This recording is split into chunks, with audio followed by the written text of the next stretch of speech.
Victory Lap by George Saunders. 3 days shy of her 15th birthday, Allison Pope paused at the top of the stairs. Say the staircase was marble. Say she descended and all heads turned. Where was Special One? Approaching now, bowing slightly, he exclaimed, "How can so much grace be contained in one small package?" Oops. Had he said small package, and just stood there, broad prince-like face, totally bland of expression. Poor thing. Sorry. No way. Down he went. He was definitely not Special One. What about this guy, behind Mr. Small Package, standing near the home entertainment center, with a thick neck of farmer integrity yet tender, ample lips, who, placing one hand on the small of her back, whispered, "Dreadfully sorry you had to endure that bit about the small package just now. Let us go stand on the moon. Or, in the moon. In the moonlight." Had he said, "Let us go stand on the moon"? If so, she would have to be like, eyebrows up. And if no wry acknowledgement was forthcoming, be like, I am not exactly dressed for standing on the moon, which, as I understand it, is super cold. Come on, guys. She couldn't keep treading gracefully on this marble staircase in her mind forever. That dear old white hair and the tiara was getting all like, why are those supposed princes making that darling girl march in place ad nausea? Plus, she had a recital tonight, and had to go fetch her tights from the dryer. Egads! One found oneself still standing at the top of the stairs. Do the thing where, facing upstairs, hand on railing, you hop down the stairs one at a time, which was getting a lot harder lately due to someone's feet were getting longer every day, seemed like. Pas de chat, changement. Hop over thin metal thingy separating hallway tile from living room rug. Curtsy to self in entryway mirror. Come on, Mom, get here. We do not wish to be castigated by Miss Callow again in the wings. Although actually she loved Miss C. So strict. Also loved the other girls in class. And the girls from school. Loved them. Everyone was so nice. Plus the boys at her school. Plus the teachers at her school. All of them were doing their best. Actually, she loved her whole town. That adorable grocer, spraying his lettuce, Pastor Carol with her large comfortable butt, the chubby postman, gesticulating with his padded envelopes. It had once been a mill town. Wasn't that crazy? What did that even mean? Also, she loved her house. Across the creek was the Russian church. So ethnic. That onion dome had loomed in her window since her Pooh footy days. Also loved Gladsong Drive. Every house on Gladsong was Corona del Mar. That was amazing. If you had a friend on Gladsong, you already knew where everything was in his or her home. Jet, rond de jambe, pas de bourrée. On a happy whim, do front roll, hop to your feet, kiss the picture of Mom and Dad taken at Penny's back in the Stone Ages, when you were that little cutie right there. Kiss, with a hair bow bigger than all outdoors. Sometimes, feeling happy like this, she imagined a baby deer trembling in the woods. "Where's your mama, little guy?" "I don't know," the deer said in the voice of Heather's little sister Becca. "Are you afraid?" she asked it. "Are you hungry? Do you want me to hold you?" "Okay," the baby deer said. Here came the hunter now, dragging the deer's mother by the antlers. Her guts were completely splayed. Geez, that was nice. She covered the baby's eyes and was like, "Don't you have anything better to do, dank hunter, than kill this baby's mom? You seem like a nice enough guy." "Is my mom killed?" the baby said in Becca's voice. No, she said. "This gentleman was just leaving."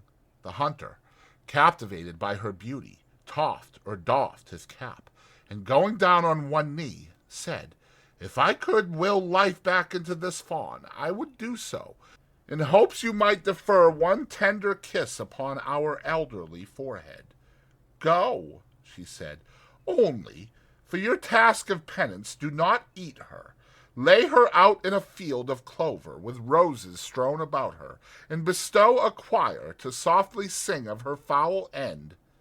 Lay who out? The baby deer said. No one, she said. Never mind. Stop asking so many questions. Pas de chat, pas de chat. Change malt, change malt. She felt hopeful that special one would hail from far away. The local boys possessed a certain je ne sais quoi, which, tell the truth, she was not tray crazy about, such as actually named their own nuts. She had overheard that, and aspired to work for county power because the work shirts were awesome, and you got them free. So ixnay on the local boys, a special ixnay on Matt Dre, owner of the largest mouth in the land. Kissing him last night at the pep rally had been like kissing an underpass. Scary. Kissing Matt was like suddenly this cow in a sweater is bearing down on you, who will not take no for an answer, and his huge cow head is being flooded by chemicals that are drowning out what little powers of reason Matt actually did have. What she liked was being in charge of her body, her mind, her thoughts, her career, her future. That was what she liked. So be it. We have a slight snack. Un petit repas. Was she special? Did she consider herself special? Oh, gosh, she didn't know. In the history of the world, many had been more special than her. Helen Keller had been awesome. Mother Teresa was amazing. Mrs. Roosevelt was quite chipper in spite of her husband, who was handicapped, which, in addition, she had been gay, with those big old teeth, long before such time as being gay and First Lady was even conceptual. She, Allison, could not hope to compete in the category of those ladies. Not yet, anyway. There was so much she didn't know, like how to change the oil, or even check the oil, how to open the hood, how to bake brownies. That was embarrassing, actually, being a girl and all. And what was a mortgage? Did it come with the house? When you breastfed, did you have to, push the milk out? Egads, who was this wan figure, visible through the living room window, trotting up Gladsong Drive? Kyle Boot, palest kid in all the land, still dressed in his weird cross-country running toggles. Poor thing, he looked like a skeleton with a mullet. Were those cross-country shorts from the Charlie's Angels days, or quoi? How could he run so well when he seemed to have literally no muscles? Every day he ran home like this, shirtless with his backpack on, then hit the remote from down by the fungs and scooted into his garage without breaking stride. You almost had to admire the poor goof. They'd grown up together, been little beaners in that mutual sandbox down by the creek. Hadn't they bathed together when or some such crud? She hoped that never got out. Because in terms of friends, Kyle was basically down to Tasso Slavko, who walked leaning way backward and was always retrieving things from between his teeth, announcing the name of the retrieved thing in Greek, then re-eating it. Kyle's mom and dad didn't let him do squat. He had to call home if the movie and world culture might show bare boobs. Each of the items in his lunchbox was clearly labeled. Pas de bourrée, and curtsy. Pour quantity of cheese doodles into compartmentalized old-school Tupperware dealie. Thanks, Mom. Thanks, Dad. Your kitchen rocks. Shake Tupperware dealie back and forth like panning for gold, then offer to some imaginary pour gathered round. Please enjoy. Is there anything else I can do for you folks? You have already done enough, Allison, by even deigning to speak to us. That is so not true. Don't you understand? All people deserve respect. Each of us is a rainbow. Really? Look at this big open sore on my poor shriveled flank. Allow me to fetch you some Vaseline. That would be much appreciated. This thing kills. But as far as that rainbow idea, she believed that. People were amazing. Mom was awesome. Dad was awesome. Her teachers worked so hard and had kids of their own, and some were even getting divorced, such as Mrs. D's, but still always took time for their students. What she found especially inspiring about Mrs. D's was that, even though Mr. D's was cheating on Mrs. D's with the lady who ran the bowling alley, Mrs. D's was still teaching the best course ever in ethics, posing such questions as, can goodness win? Or, do good people always get shafted, evil being more reckless? That last bit seemed to be Mrs. D's taking a shot at the bowling alley gal. But seriously, is life fun or scary? Are people good or bad? On the one hand, that clip of those gauntish pale bodies being steamrolled while fat German ladies looked on chomping gum. On the other hand, sometimes rural folks, even if their particular farms were on hills, stayed up late filling sandbags. In their straw poll, she had voted for people being good and life being fun, with Mrs. D's giving her a pitying glance as she stated her views. To do good, you just have to decide to do good. You have to be brave. You have to stand up for what's right. At that last, Mrs. D's had made this kind of groan, which was fine. Mrs. D's had a lot of pain in her life, yet, interestingly, still obviously found something fun about life and good about people, because otherwise, why sometimes stay up so late grading you come in the next day all exhausted, blouse on backward, having messed it up in the early morning dark, you dear discombobulated thing? Here came a knock on the door. Back door. Interesting. Who could it be? Father Dimitri from across the way? UPS? FedEx? With petit, check pour papa? Jet, rond de jambe, pas de bourrée? Open door, and here was a man she did not know. Quite huge fellow, in one of those meter reader vests. Something told her to step back in, slam the door, but that seemed rude. Instead, she froze, smiled, did eyebrow raise to indicate, "May I help you?" Kyle Boot dashed through the garage into the living area, where the big clock-like wooden indicator was set at all out. Other choices included Mom and Dad out, Mom out, Dad out, Kyle out, Mom and Kyle out, Dad and Kyle out, and all in. Why did they even need all in? Wouldn't they know it when they were all in? Would he like to ask Dad that? Who, in his excellent, totally silent downstairs woodshop, had designed and built the family status indicator? Ha!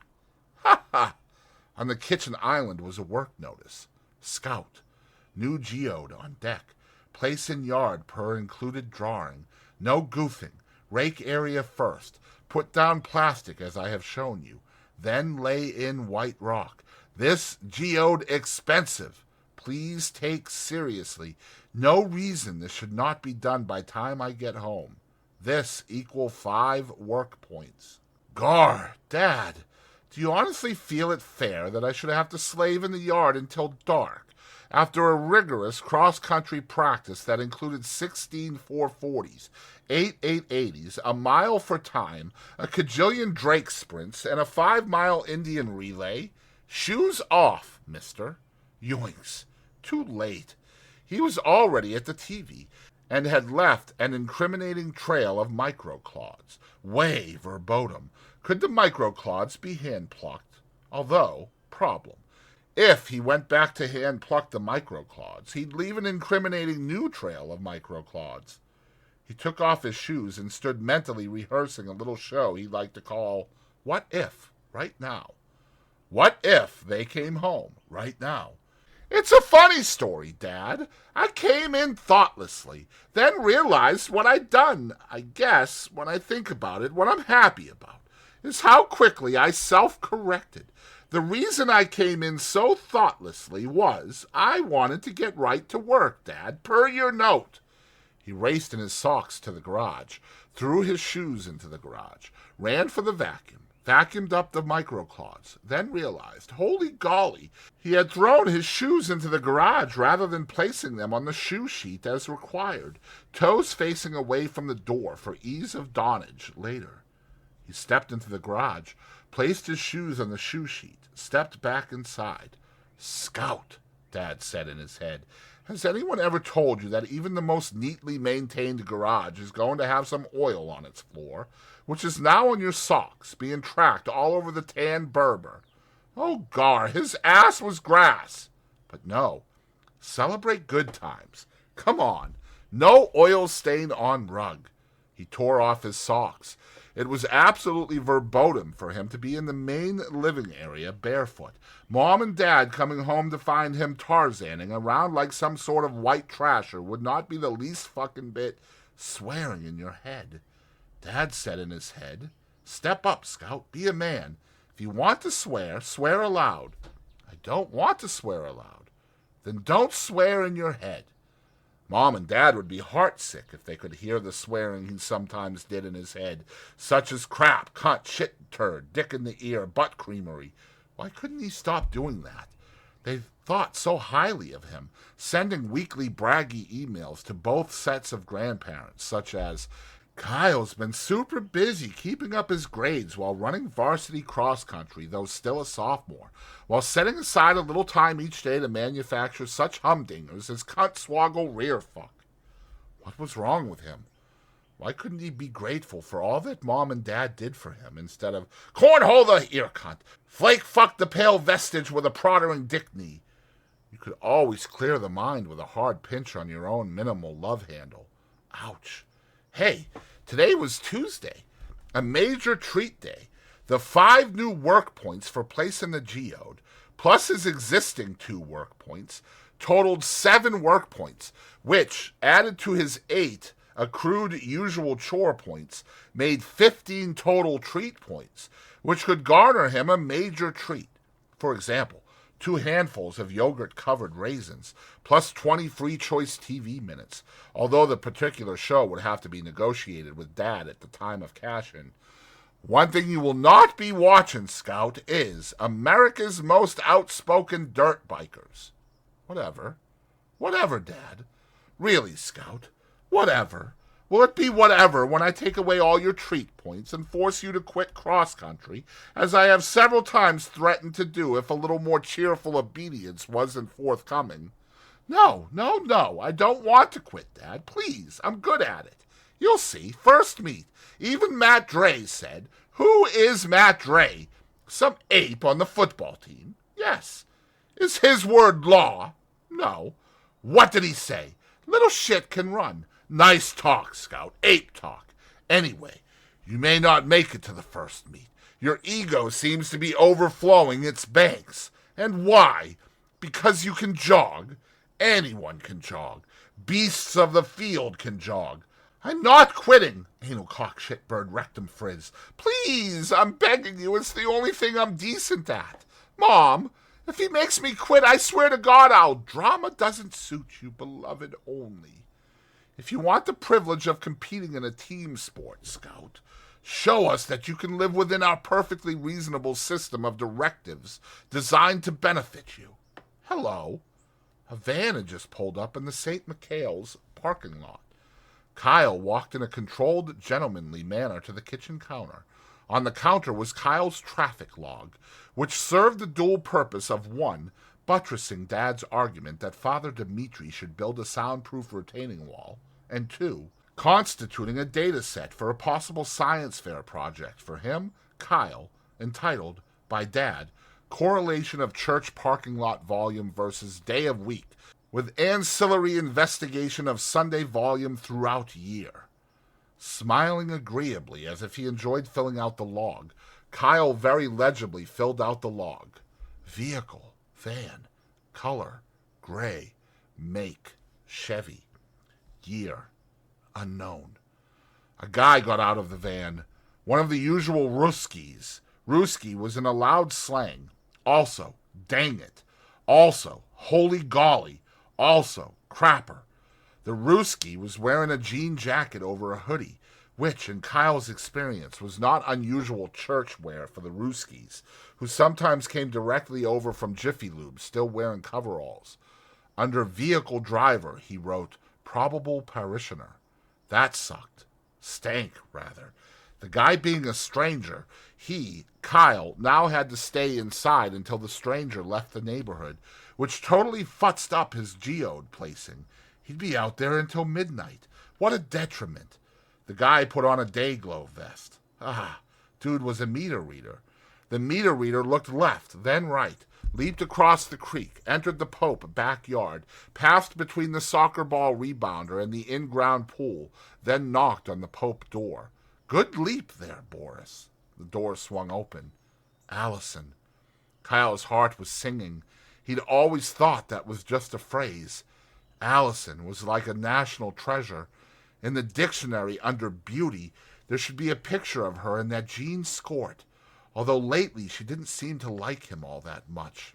Now she stepped across her deck so the meter reader could show her something. Something electrical wrong on the roof?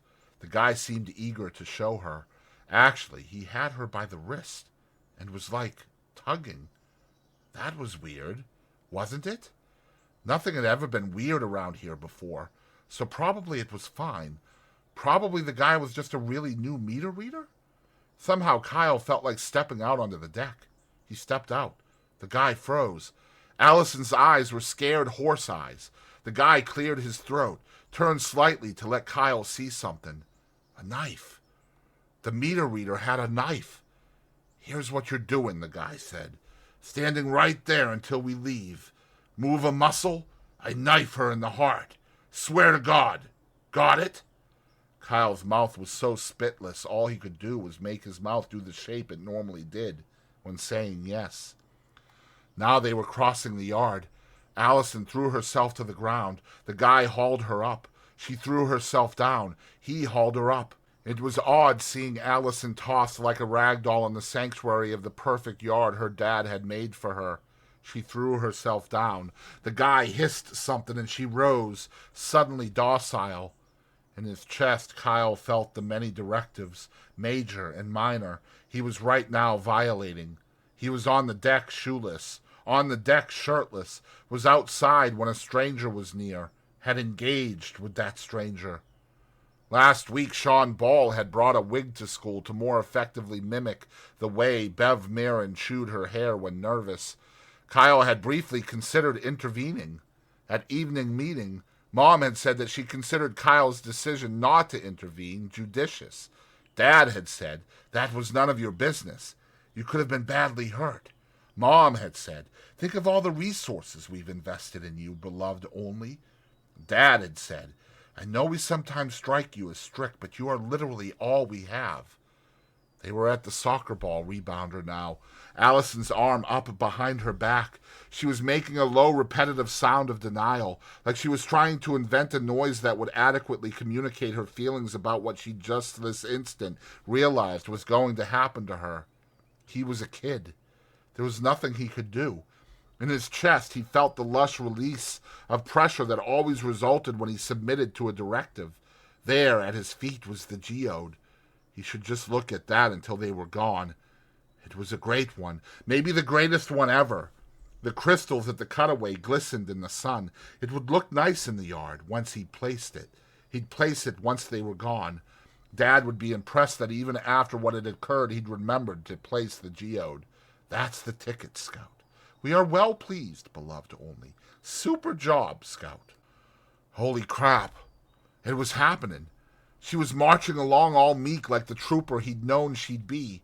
He'd had her in mind since the baptism of what's-his-name, Sergei's kid, at the Russian church. She'd been standing in her yard, her dad or some such, taking her picture.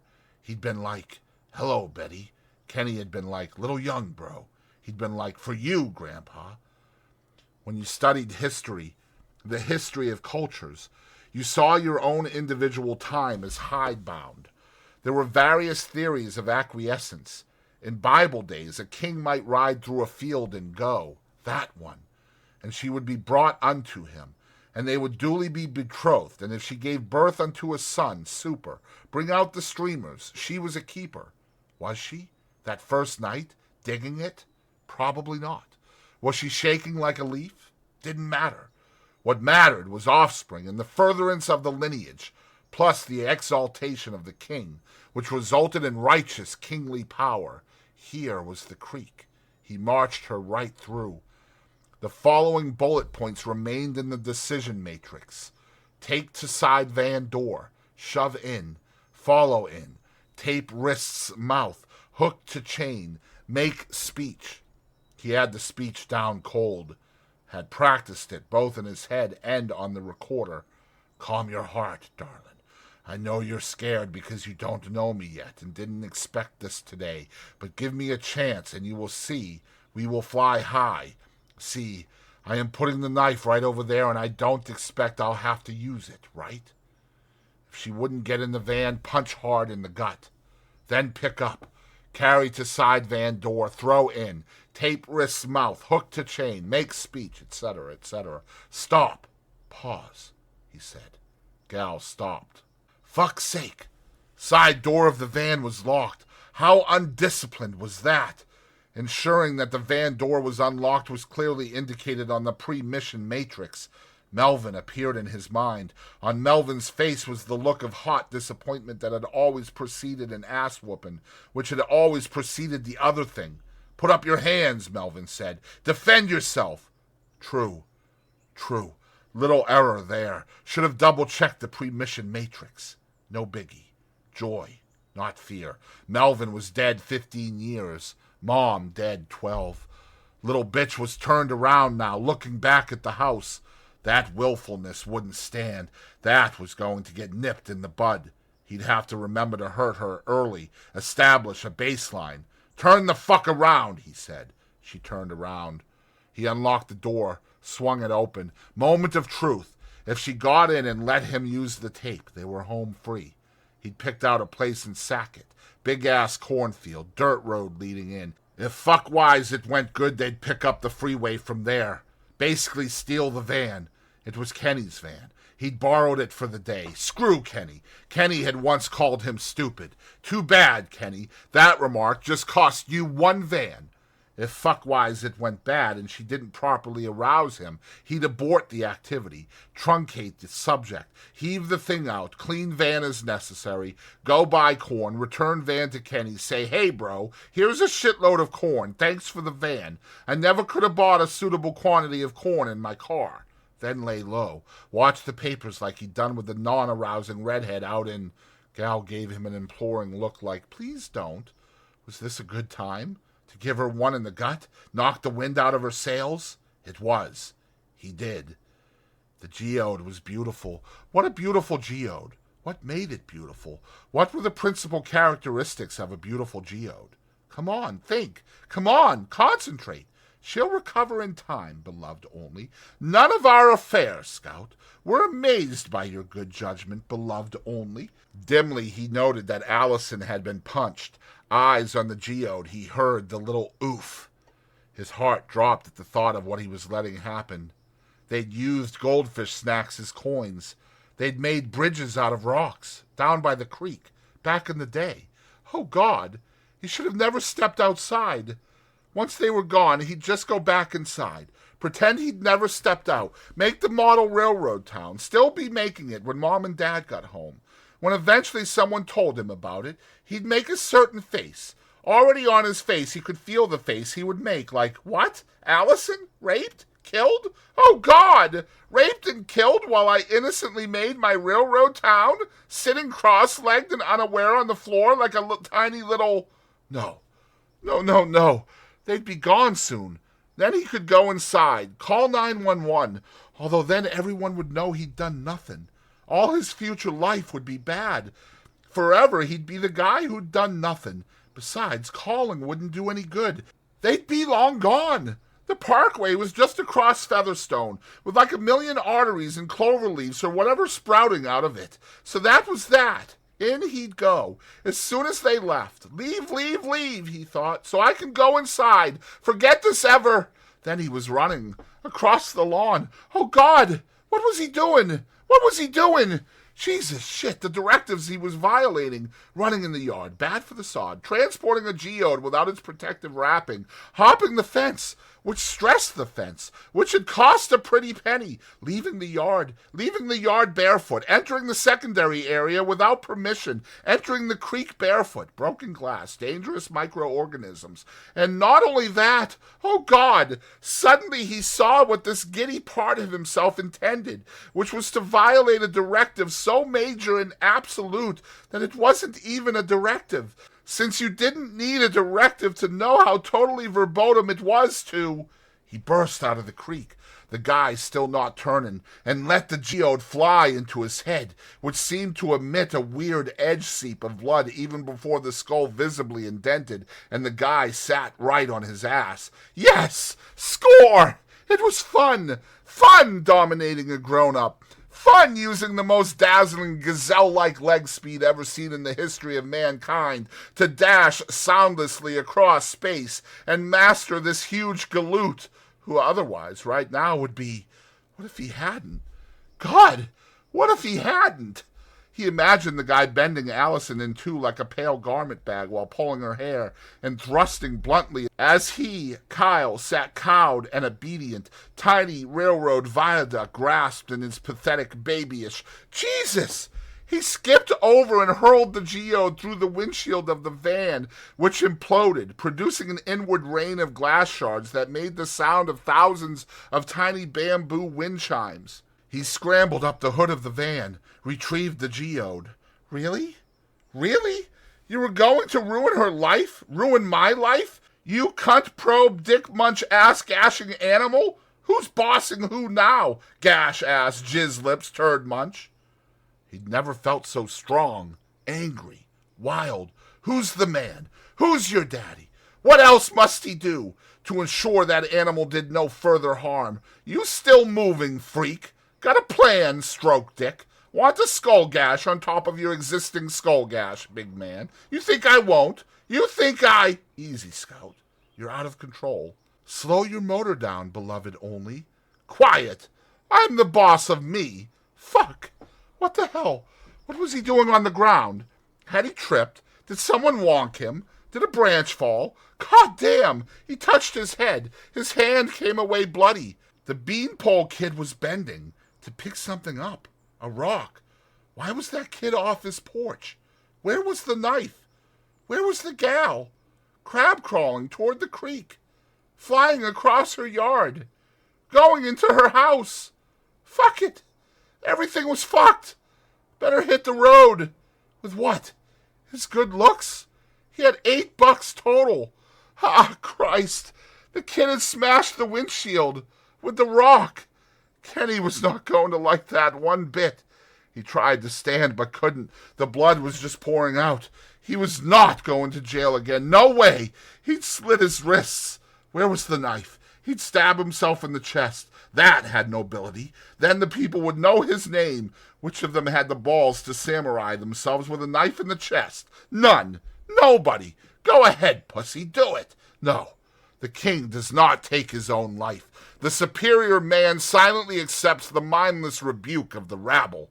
Waits to rise and fight anew. Plus, he had no idea where the knife was. Well, he didn't need it. He'd crawl into the woods, kill something with his bare hands, or make a trap from some grass.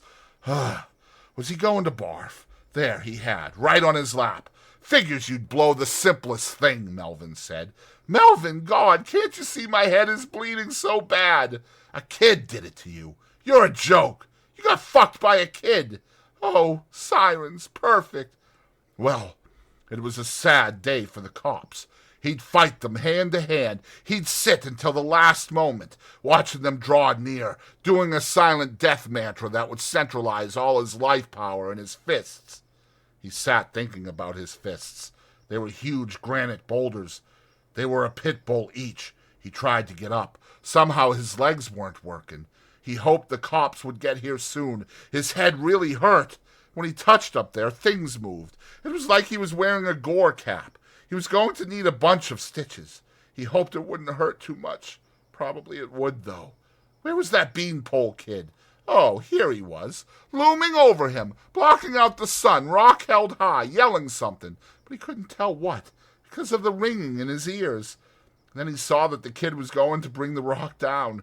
He closed his eyes and waited, and was not at peace at all, but instead felt the beginnings of a terrible dread welling up inside him. And if that dread kept growing at the current rate, he realized in a flash of insight there was a name for the place he would be then, and it was hell.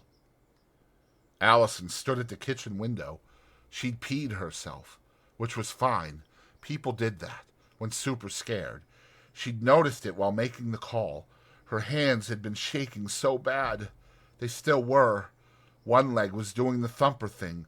God, the things he'd said to her. He'd punched her. He'd pinched her. The mark on her arm was black. How could Kyle still be out there?